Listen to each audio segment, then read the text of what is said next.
부활하신 주님의 마지막 사역은 제자들을 만나 주시는 것이었습니다.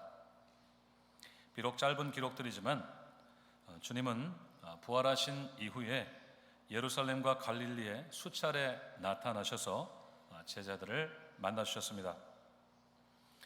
그 기간 동안 주님은 더 이상 무리들을 만나지 않으셨습니다. 병든 자들을 고치신다든가 종교 지도자들을 만나 그들을 책망하시는 일도 없었습니다. 심지어 주님은 무리들을 향해 더 이상 천국 복음을 전하지도 않으셨습니다.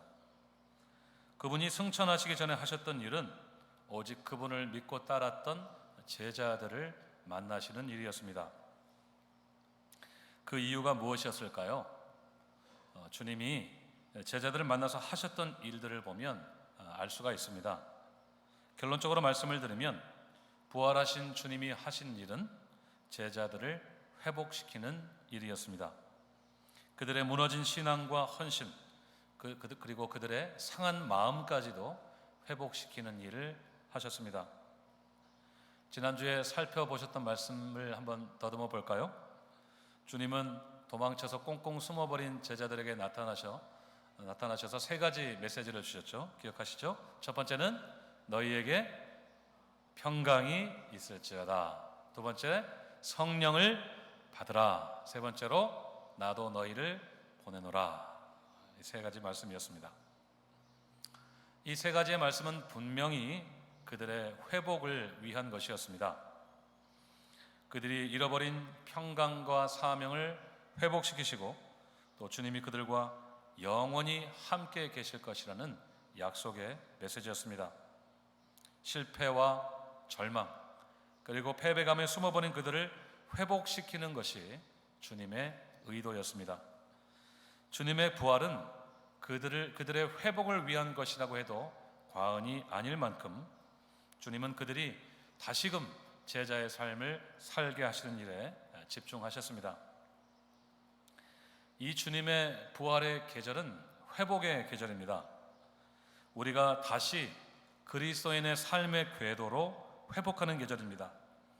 제자들처럼 나는 안 되는 것보다 하고 낙심하고 절망했어도 부활하신 주님을 만나서 나도 할 수 있다는 용기를 얻는 계절입니다. 나도 그리스도인답게 살 수 있고 나도 예수님을 흉내낼 수 있고 나도 그분의 발자취를 따라 걸어갈 수 있다는 그런 자신감을 회복하는 계절입니다. 우리 마음의 결단도 중요하지만 부활하신 주님의 힘과 능력으로 우리는 회복될 수가 있습니다. 제자들을 찾아가신 주님이 우리를 오늘 또 찾아오시기 때문에 가능한 일입니다. 그래서 우리는 주님을 향한 첫사랑을 회복할 수 있고 우리의 가슴 설레는 첫 헌신의 고백도 회복할 수 있습니다. 나이가 상관이 없습니다. 여건이 크게 중요하지 않습니다. 우리가 부활하신 주님을 만나면 모든 것이 다 가능해집니다. 그분의 말씀을 듣고 그분과 깊이 교제하면 우리의 차가워진 마음도 다시 뜨거워질 수 있습니다. 한 번뿐인 우리의 인생을 주님과 함께 다시 한번 멋지게 출발할 수가 있습니다. 그래서 저는 오늘 요한의 증언을 통해서 부활하신 주님의 마지막 행적을 함께 살펴보려고 합니다. 특별히 주님이 베드로를 회복시키는 과정을 함께 보시면서 우리를 회복시키시는 주님을 만나는 이 시간이 되기를 소원합니다. 먼저 요한복음 21장의 배경에 대해서 잠시 말씀드리겠습니다. 요한은 예수님이 디베랴 호수에 나타나셨다고 했는데요. 이 디베랴 호수는 잘 아시는 대로 갈릴리 바다를 가리킵니다. 실제로는 호수인데 너무나 넓다 보니까 바다라고 불릴 만큼 이렇게 넓은 곳입니다. 그 당시 베드로는 다른 제자 6명과 함께 바로 그곳에 있었습니다. 그러니까 베드로는 동료들과 함께 고향집으로 컴백홈, 다시 집으로 좀 돌아온 것이죠. 사실 이 베드로의 귀향은 본업으로의 복귀라기보다는 주님의 말씀에 대한 순종이었습니다. 부활하신 예수님이 여인들에게 하셨던 말씀을 기억하십니까? 마태복음 28장 10절에 보시면요, 가서 내 형제들에게 갈릴리로 가라 하라. 거기서 나를 보리라 말씀하셨습니다. 그러니까 예수님이 갈릴리에서 제자들을 만나 주실 것이니까 그들에게 거기로 가라고 그렇게 전하라는 말씀이었어요. 제자들은 여인들의 말을 전해 듣고는 갈릴리로 돌아갔던 것입니다. 그때 베드로가 제자들에게 말합니다. 나는 물고기 잡으러 가노라. 얘들아, 나 물고기 잡으러 간다. 다른 제자들도 따라 나섰죠. 같이 갑시다. 나도 같이 가요. 그렇게 함께 배에 오른 베드로 일행은 밤새 조업을 했습니다. 근데 저는 이 대목에서 조금 의아한 생각이 들었습니다. 부활하신 예수님을 만났던 그들이 왜 다시 물고기를 잡으러 나섰을까? 주님의 부활절 설교도 직접 들었고 그분의 못자국난 손과 창에 찔린 옆구리를 보았으면 그들이 적어도 복음을 전하러 나섰어야 되지 않을까요? 게다가 성령을 받았으면 그들은 뭐라도 하지 않으면 안 되는 상황이 아니었겠습니까? 적어도 물고기를 잡는 본업으로 돌아가지는 않았을 것이다, 그런 생각이 들었어요. 그런데 찬찬히 생각해 보면요, 그들이 그럴 수도 있다는 생각이 듭니다. 그들은 3년 반 동안 거의 집을 떠나 있지 않았습니까? 그 기간 동안 그 가정의 생계는 누가 책임졌을까요? 아마도 배우자나 또 부모님들이 책임지지 않았겠습니까? 베드로를 비롯해서 일부 제자들은 당시에 이미 가정이 있었던 것으로 보여지는데요, 집에 돌아온 그들은 본인과 가족들의 생계를 위해서 무언가를 해야 했을 겁니다. 특별히 그곳에서 자신들을 만나 주실 주님을 기다리면서 그들은 무엇을 해야 될지 조금은 막막하고 혼란스럽기도 했을 겁니다. 주님이 언제 오실지도 모르는 상황에서 그들은 자연스럽게 자신들에게 가장 익숙한 일들을 했던 것입니다. 바로 어부의 일입니다. 그래서 베드로와 다른 제자들은 물고기를 잡으러 나섰던 것입니다. 그런데 그날 밤 조업의 결과가 어땠습니까? 밤새 조업을 했는데 어땠어요? 허탕쳤습니다. 한 마리도 잡지를 못했어요. 밤새 허탕을 쳤으니까 얼마나 피곤하겠습니까? 여러분, 몸이 피곤해도요, 일에 성과가 있으면 괜찮잖아요. 너무 피곤해도. 그런데 밤새 그 수고를 했는데 허탕을 쳤으니 얼마나 피곤이 몰려왔겠습니까? 눈은 감기고 몸은 축 늘어지고 또 배도 많이 고팠을 겁니다. 그렇게 서서히 날이 밝아오는데 예수님이 바닷가에 나타나셨습니다. 하지만 제자들은 예수님을 알아보지를 못했죠. 제자들과 예수님과의 거리는 50칸이라고 했는데요, 약 100야드, 한 8, 90m 정도 되는 거리입니다. 그렇게 멀지 않은 거리인데도 그들은 예수님을 알아보지 못했습니다. 그때 예수님이 그들에게 말씀하십니다. 5절을 보십시오. 얘들아, 너희에게 고기가 있느냐? 물고기 좀 잡았니? 좀 수확은 좀 있어? 이렇게 물으시는 질문이죠. 제자들은 당연히 없다고 대답을 했습니다. 예수님이 말씀을 이어가십니다. 6절을 같이 읽겠습니다. 6절 시작. 그물을 배 오른편에 던지라. 그리하면 잡으리라. 아멘. 어디선가 들어보셨던 말씀이죠. 제자들은 그 말씀 그대로 그물을 던졌고 놀라운 일이 일어났습니다. 물고기가 그물 한가득 잡힌 겁니다. 그들이 그물을 끌어올릴 수 없을 만큼 많은 물고기가 잡혔습니다. 이 장면도 우리에게 생소한 장면은 아닙니다. 바로 그때 요한이 예수님을 알아보고는 베드로에게 말합니다. 저분이 바로 주님이시다. 7절을 한번 보세요. 그 말을 듣자마자 베드로가 어떻게 반응했습니까? 풍덩. 요한의 말이 끝나기가 무섭게 바다로 풍덩 뛰어들었습니다. 얼마나 베드로스러운 일입니까? 베드로는 항상 말보다 뭐가 앞서요? 행동이 앞서는 사람이에요. 우리 가운데 그런 분 계시죠? 주먹이 앞선다고 하시는 분들이 계시는데요, 어업을 하고 물고기를 잡다가 그냥 바로 바닥에 그냥 뛰어들어 버린 겁니다. 아주 충동적인 베드로의 모습이 그대로 나타나고 있습니다. 자, 여기에서부터 베드로의 회복이 시작됩니다. 가장 먼저 베드로의 회복은 첫 부르심의 회복이었습니다.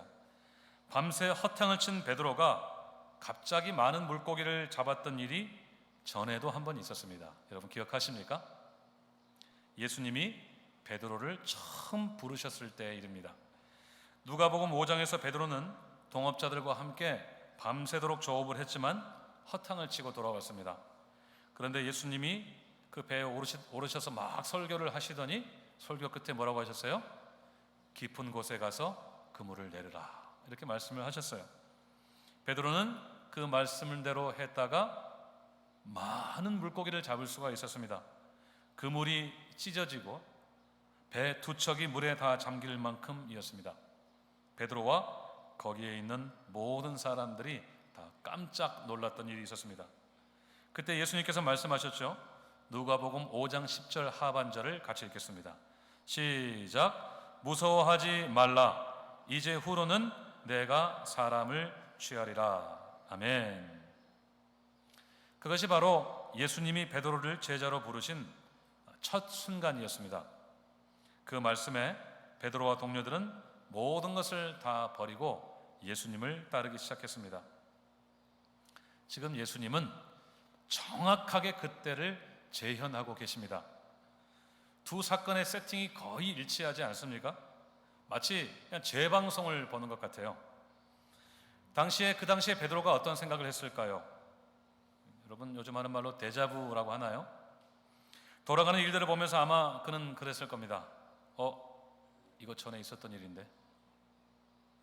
예수님이 그를 부르셨던 첫 순간이 그의 머리에 떠오르기 시작했을 겁니다. 그때 베드로는 예수님의 무릎 앞에 엎드려서 자신이 죄인이라고 고백을 했죠. 누가복음 5장 8절을 읽겠습니다. 시작. 주여 나를 떠나소서. 나는 죄인이로소이다. 아멘. 그리고 오늘 베드로는 그 주님을 알아보고 급히 바다에 뛰어들었습니다. 백야들을 수영하면서 그는 주님이 자신을 처음 만나셨던 그때를 생각했을 것입니다. 그동안 있었던, 그 후에 있었던 많은 일들이 머릿속에 필름처럼 지나갔을 것입니다. 거기 서 계신 주님이 혹시라도 사라질까봐 전력 질주를 했을 겁니다. 아마 마이클 펠프스하고 수영 시합을 했으면 베드로가 이겼을 것 같아요. 주님이 어디로 가실까봐 전속 질주해서 주님을 만나러 갔습니다. 바로 그때가 베드로의 회복이 시작되었을 때입니다. 자신을 처음 만나 주신 주님이 다시 자신을 만나시기 위해 찾아오신 일은 베드로가 그분과 다시 새롭게 시작할 수 있다는 소망을 주기에 충분했을 것입니다. 이렇게 실패한 나도 주님은 버리지 않으시는구나. 다시 나를 만나 주시는구나. 주님이 나에게 다시 한번 기회를 주시는구나. 그렇게 생각했을 겁니다. 사랑하는 여러분, 부활하신 주님은 오늘 또 우리를 찾아오십니다. 우리를 처음 만나 주셨던 주님은 오늘 또 우리를 만나 주십니다. 특별히 우리가 삶에 지쳐서 낙심하고 쓰러져 있을 때, 우리의 믿음이 약해질 때, 관계에 실패했을 때, 베드로처럼 주님을 배반하고 무시하고 외면하고 멀리 도망칠 때 우리를 찾아오시는 분이십니다. 우리 주님은 특별한 계기를 통해서 우리를 만나주기도 하시지만 아주 평범한 일상 속에서도 우리를 만나주십니다. 그렇기 때문에 우리는 우리의 일상을 주의 깊게 살펴볼 필요가 있습니다. 매일 반복적인 일상이라고 해도 우리에게 일어난 일들을 눈여겨보아야 되는 것은 그 모든 일들 가운데 우리 주님이 계시기 때문입니다. 겨우 100야드 떨어진 곳에 서 계신 주님을 못 알아본 제자들처럼 우리도 주의 깊게 보지 않으면 가까이 서 계시는 주님을 보지 못할 수도 있습니다. 그래서 우리는 순간순간을 허투루 보내면 안 되는 것입니다. 주님이 베드로를 회복시키시는 첫 과정은 그의 평범한 일상에 찾아가시는 것이었습니다. 처음 그를 만나 주셨을 때처럼 주님은 그가 고기를 잡던 평범한 일상 속으로 다시 들어가셨습니다. 그래서 그의 신앙을 다시 한번 리셋해 주신 것입니다. 자신이 죄인이라는 고백을 베드로는 새롭게 했을 것이 분명해 보입니다. 그것이 바로 그의 회복의 첫 단추였습니다. 사랑하는 여러분, 우리의 평범한 일상 속으로 들어오시는 주님을 날마다 만나시기를 바랍니다. 주님은 우리를 가끔 만나주기 위해서, 어떤 절기 때나 특별한 오케이전에 만나주기 위해서 우리를 처음 찾아오신 분이 아닙니다. 그분의 나라를 세우려면 인원수가 좀 확보돼야 되니까 우리를 머릿수 채우려고 만나주신 것이 아닙니다. 주님은 우리를 의도적으로 찾아오셨습니다. 우리와 늘 함께 계시려고 우리를 찾아오셨습니다. 날마다 우리를 만나주셔서 우리의 삶을 새롭게 해주시기 위해서 우리를 자녀 삼아 주셨습니다. 특별히 내 삶에 무언가 변화가 필요하다고 생각하신다면 그 주님을 꼭 만나시기를 바랍니다. 베드로가 무엇을 해야 될지 확신이 없고 혼돈에 빠져 있을 때 주님이 그를 찾아가셨던 것을 꼭 기억하십시오. 내가 어떻게 살아야 될지, 내가 요즘 왜 이렇게 사는지 답이 나오지 않을 때, 내가 살아가는 이유를 찾지 못한 채로 자고 깨는 일상이 반복될 때 그 주님을 찾으시기를 바랍니다. 내 삶이 이게 아닌데 싶을 때 부활하신 주님을 꼭 만나시기를 바랍니다. 우리를 얘들아 라고 친근하게 부르시는 그 주님의 음성을 꼭 다시 들으시기 바랍니다. 다시 말씀드리지만 평범한 일상을 놓치지 마세요. 신학자 마이클 프로스트가 이런 책을 썼는데요, 일상, 하나님의 신비라는 책을 썼어요. 호주의 신학자인데요, 그는 그 책에서 하나님께서 종교 활동을 통해서만 일하신다는 고정관념을 우리가 버려야 된다고 했습니다.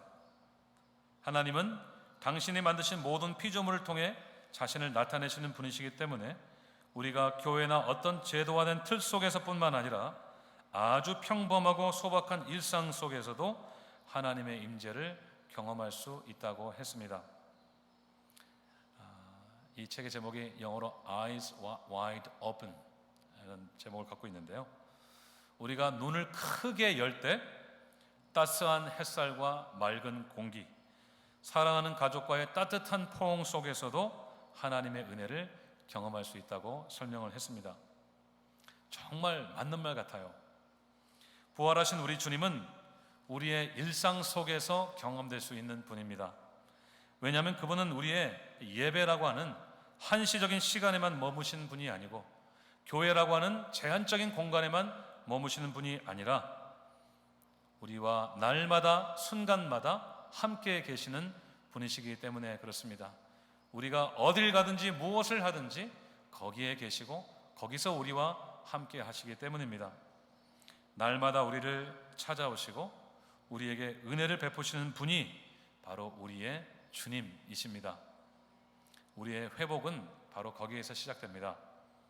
우리의 일상 속으로 들어오시는 주님을 만날 때 우리는 반드시 회복될 줄로 믿습니다. 베드로를 리셋시키신 주님이 우리도 리셋시키시는 은혜가 있으시기를 주님의 이름으로 축원드립니다. 두 번째로 베드로의 회복은 믿음의 회복이었습니다. 베드로가 주님이 말씀하신 대로 그물을 배 오른편에 던졌을 때 놀라운 일이 일어났지 않았습니까? 그물이 찢어질 만큼 큰 물고기가 153마리나 잡혔어요. 이 153이라는 숫자에 대해서는 여러 가지 의견이 있는데요, 그 갈릴리 바다에 사는 물고기의 총 종류가 153마리여서 그 대표가 한 마리씩 잡혔다 이런 분도 계시고요, 그냥 당시에 많은 숫자를 표현하는 것이 153이었다 뭐 이렇게 말하는 분도 있습니다. 한국의 모나미 볼펜에 뭐라고 써 있어요? 153 써 있죠. 이것이 여기서 온 모티브가 여기서 왔습니다. 여튼 많은 물고기가 잡혔어요. 베드로는 그 광경을 두 눈으로 목격하면서 주님의 능력을 또 한 번 확인했을 겁니다. 과거에 배 두 척이 가라앉을 만큼 물고기를 잡게 하셨던 주님이 오늘 또 한 번 만선을 하게 하시는 것을 보면서 그분이 바로 주님이신 것을 확인할 수 있게 되었던 것입니다. 그때 그를 납작 엎드리게 만든 주님의 능력이 지금 또 한 번 자신의 온 몸으로 경험되면서 그는 다시 한번 주님을 확실히 믿게 되었을 것이 분명합니다. 이것은 우리가 사람을 믿게 되는 과정과 매우 비슷합니다. 우리가 어떤 사람에게 무언가를 믿고 맡기려면 그 사람을 검증하는 시간이 필요하지 않습니까? 그래서 우리가 누군가에게 나 좀 믿어줘 이런 말을 들으면 우리가 어떻게 반응해요? 믿습니다 이렇게 반응하나요? 어떻게 반응해요? 너 하는 거 보고 이렇게 말들을 하지 않습니까? 무슨 말이에요? 그 사람이 하는 행동을 보고 결정을 하겠다는 것입니다. 믿음이라는 것은 그 사람이 하는 행동을 주의 깊게 관찰할 때 생겨나는 결과물이 아니겠습니까? 주님이 베드로에게 그날 그때 있었던 일을 정확하게 재현하신 것은 그가 온전히 믿음의 사람이 되기를 원하셨기 때문입니다. 물고기가 없는 한낮에 이 아침 시간에도 물고기를 몰아오실 수 있는 능력을 가지신 분이 바로 주님이신 것을 다시 한번 깨닫고 믿기를 원하셨던 것입니다. 그래서 주님이 실제적인 사건으로 그에게 보여주셨던 것이죠. 베드로를 뒤따라 육지에 올라온 제자들이 보았던 광경을 보십시오. 9절을 보시면 거기에 숯불이 피어 있었고 그 위에는 생선과 떡이 놓여 있었습니다. 그런데 거기에 있던 숯불은 베드로에게 조금 다른 의미였을 것 같습니다. 어떤 의미가 있었을까요? 그 불은 어디에서 있었던 불이에요? 베드로가 주님을 3번 부인했던 가야바 법정 뜰에 있던 그 불을 연상하게 하는 불입니다.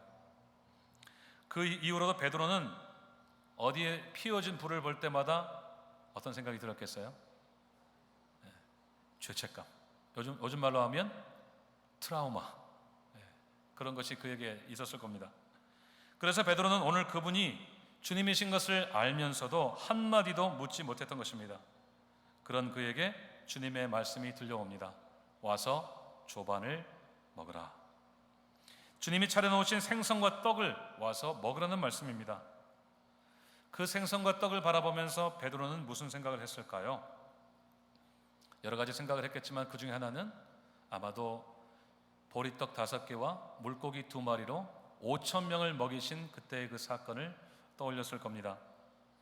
물 한 모금 구하기 어려운 광야 한복판에서 나눠 주어도 줄지 않는 생선과 떡으로 굶주린 수많은 영혼을 먹이신 주님의 놀라우신 능력을 그는 기억했을 것입니다. 베드로는 주님이 차려주신 조반을 먹으면서 다시 한번 주님을 믿게 되었을 겁니다. 아, 주님이 그런 분이셨지. 그렇게 놀라운 일을 행하시는 전능하신 분이셨지 라고 하면서 말입니다. 주님이 베드로의 믿음을 회복시키시는 방식이 참 놀랍습니다. 믿음은 철저하게 주님이 주시는 선물인데 주님이 우리에게 믿음을 주시는 방식은 많은 경우에 우리의 경험을 통해서입니다. 주님은 우리에게 당신의 은혜를 직접적으로 맛보게 하시는 방식으로 우리에게 믿음을 주시는 분이십니다. 특별히 약해지고 망가진 우리의 믿음을 회복시키실 때는 더더욱 그렇습니다. 오늘 베드로는 주님이 차려주시는 조반을 먹었습니다. 그것은 평범한 식사가 아니라 주님이 베풀어 주신 은혜를 실제로 맛보는 식사였습니다. 주님은 베드로를 먹이시는 것으로 그의 믿음을 회복시켜 주셨습니다. 베드로가 그 순간 오병이어의 기적을 떠올렸다면 그는 분명히 그 기적 이후에 예수님이 하셨던 말씀도 떠올렸을 것입니다. 요한복음 6장 35절 같이 읽겠습니다. 시작.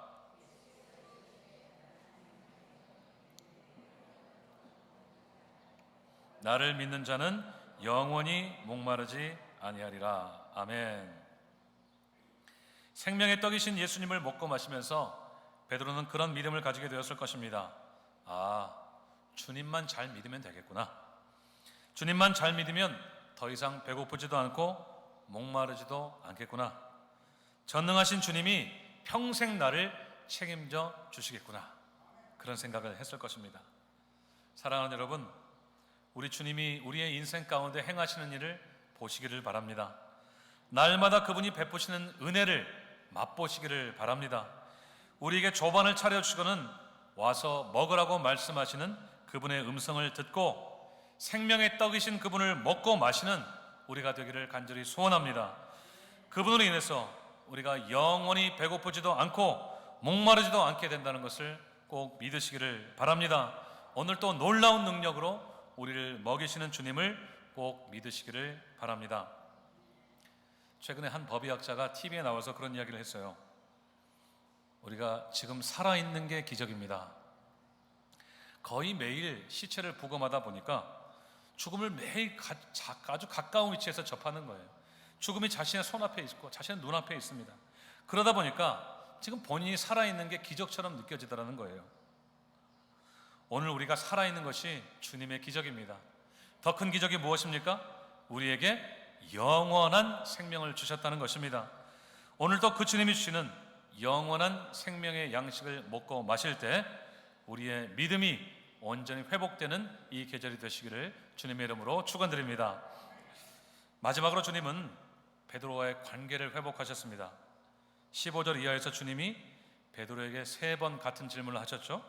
우리가 너무나도 잘 아는 질문입니다. 무슨 질문입니까? 요한의 아들 시몬아, 내가 나를 사랑하느냐? Do you love me? 라고 물으셨습니다. 주님은 같은 질문을 베드로에게 3번이나 하셨는데요. 그 이유가 무엇이었을까요? 왜 3번 물으셨어요? 베드로가 주님을 3번 부인했기 때문이죠. 평생 베드로의 가슴 속에 사라지지 않을 그 상처를 주님이 직접 만지신 것입니다. 주님을 3번 부인한 베드로에게 그것을 만회할 기회를 주시려고 주님은 3번 같은 질문을 하셨던 것입니다. 그런데 주님의 질문을 한번 잘 보십시오. 대답하기 쉬운 질문입니까? 대답하기 어려운 질문입니까? 네, 이 질문 자체가 지금 대답하기 어려운 것 같으네요. 네. 양심 때문에 조금 망설여지긴 하지만 대답하기 어려운 질문은 아닙니다. Yes or No로 대답하면 되잖아요. 대답할 수 있는 질문이에요. 그렇다면 주님의 이 질문은 말문이 막히는 질문입니까? 아니면 말을 하게 하는, 말문이 열리게 만드는 질문입니까? 말문이 열리게 만드는 질문이죠. 말문을 막아버리는 그런 질문이 아니라 말문이 열리게 만드는 질문이에요. 그렇다면 이 질문은 관계를 끊는 질문입니까? 아니면 관계를 회복시키는 질문입니까? 관계를 회복시키는 질문이에요. 왜냐하면 이 질문은 무엇보다도 주님을 향한 베드로의 진심을 묻는 질문이기 때문입니다.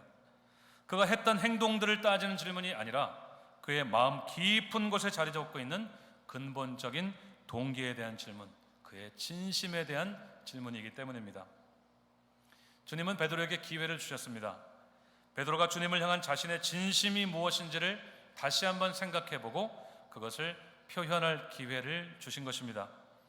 그것이 주님과의 관계에 실패한 베드로를 회복시키시는 주님의 방법이었습니다. 주님을 향한 진심 어린 사랑이 있다면 용기를 내서 주님과의 관계를 다시 한번 시작해 보도록 격려하시는 주님의 배려였습니다. 주님은 우리에게도 동일하게 일하십니다. 우리와의 관계를 회복시키시기 위해서 주님은 똑같은 방식으로 우리에게 질문을 하십니다. 신학자 톰 라이트는 이 부분에 대해서 이렇게 적었습니다. 한번 들어보십시오. 당신의 마음속 깊은 곳 어딘가에 예수님을 향한 사랑이 있다면 당신이 그분을 여러 차례 실망시켰다 하더라도 그분은 그 사랑을 찾아내셔서 그것을 표현할 기회를 주시고 과거의 상처와 실패를 고치셔서 당신에게 새로운 일을 주시고자 한다. 저는 이 말이 마음에 참 감동이 되었습니다. 줄을 치고 또 치고 싶더라고요. 계속 그곳에 리핏이 됐어요. 읽고 또 읽게 만드는 구절이었습니다. 주님이 우리의 마음속 어딘가에 있는 사랑을 찾아내신다는 것이죠. 주님이 그것을 찾아내셔서 그 사랑을 표현할 기회를 우리에게 주신다는 것입니다. 작은 사랑이라도, 저 구석에 숨어있고 감추어진 사랑이라도 그것을 찾아내서 그것을 우리가 표현하도록 하신다는 것입니다. 그것이 바로 주님께서 우리 안에 있는 상처와 실패를 고치시는 방식인 것입니다. 결국 주님이 베드로에게 3번 자신을 사랑하느냐고 물으신 것은 베드로의 실패의 근본적인 원인이 사랑이었다는 것을 말해주고 있습니다. 베드로는 3번 주님 사랑에 실패한 사람이었던 겁니다. 하지만 주님은 베드로 안에 여전히 주님을 향한 사랑이 있다는 것을 아시고 그것을 찾아내시기 위해서, 드러내시기 위해서 3번 질문하셨고, 베드로는 그 질문에 대답하면서 주님께 대한 자신의 사랑을 다시 회복할 수가 있었습니다. 실패한 사랑을 다시 온전한 사랑으로 회복할 수가 있었습니다. 그렇게 주님은 베드로와의 관계를 회복하셨던 것입니다. 사랑하는 여러분, 우리 주님은 우리의 마음을 잘 아십니다. 우리 마음속 어딘가에는 주님을 사랑하는 마음이 있다는 것을 우리 주님은 잘 아십니다. 여전히 작고 턱없이 부족하기는 하지만 우리를 위해 죽으시고 부활하신 주님을 우리가 사랑한다는 것을 우리 주님은 잘 아십니다. 그래서 부활하신 주님은 우리에게 질문하십니다. 내가 나를 사랑하느냐? 이 질문은 우리 안에 형편없이 부족하고 차가워진 사랑을 끄집어내서 탓하는 질문이 결코 아닙니다. 우리에게 너무나도 실망하신 주님이 이제는 우리와의 관계를 끝내자고 던지시는 질문이 아닙니다. 우리의 말문을 막히게 만들고 우리를 포기하게 만드는 질문이 결코 아닙니다. 우리를 또 도망치게 만들어서 제자들처럼 꼭꼭 숨어버리게 만드는 질문이 아닙니다. 오히려 이 질문은 우리를 밝은 빛으로 이끄는 질문입니다. 우리가 굳게 닫아버린 우리의 마음의 문을 활짝 열고 다시 주님께로 나아가게 만드는 질문입니다. 실패한 우리의 사랑을 다시 온전한 사랑으로 회복시키는 질문입니다. 우리 안에 어딘가에 존재하는 주님 향한 사랑을 다시 꺼내어서 고백하게 만드는 질문입니다. 내가 주님을 사랑하는 줄을 주님께서 아십니다. 사랑하는 여러분, 이 부활의 계절이 주님을 향한 우리의 사랑이 다시 회복되는 계절이 되시기를 바랍니다. 나를 사랑하냐고 물으시는 주님께서 우리를 온전히 회복시켜 주시는 계절이 되기를 소원합니다. 여러분, 주님이 물으실 때 대답을 주저하지 마세요. 진심으로 주님을 사랑하신다면 자신 있게 대답하십시오. 내가 주님을 사랑합니다. 주님이 내 마음을 잘 아십니다. 그것이 오늘 주님이 우리에게 듣고 싶어 하시는 대답입니다. 주님은 베드로의 사랑을 확인하시고 나서야 그에게 사명을 주십니다. 내 어린 양을 먹이라. 내 양을 치라. 내 양을 먹이라. 주님은 어떤 기술도 경험도 능력도 묻지 않으셨습니다. 과거의 실패의 아픈 상처도 끄집어내지 않으셨습니다. 오직 그분을 향한 사랑만 확인하셨습니다. 그리고 그 사랑을 회복시키셨습니다. 그리고 나서 주님은 당신의 양떼를 그에게 맡기셨습니다. 베드로는 그렇게 초대교회를 세우고 순교의 영광을 얻기까지 주님이 맡겨주신 복음을 증거하는 사람이 되었습니다. 부활하신 주님은 베드로를 그렇게 온전하게 회복시키셨습니다. 베드로가 처음 주님을 만났던 순간부터 그가 주님을 배반했을 때까지 하나씩 되짚어 가시면서 그의 첫 고백과 주님을 향한 믿음과 그리고 그분을 향한 사랑을 온전하게 회복시켜 주셨습니다. 이 부활의 계절이 우리를 회복시키시는 그 주님을 꼭 만나는 계절이 되기를 간절히 소원합니다.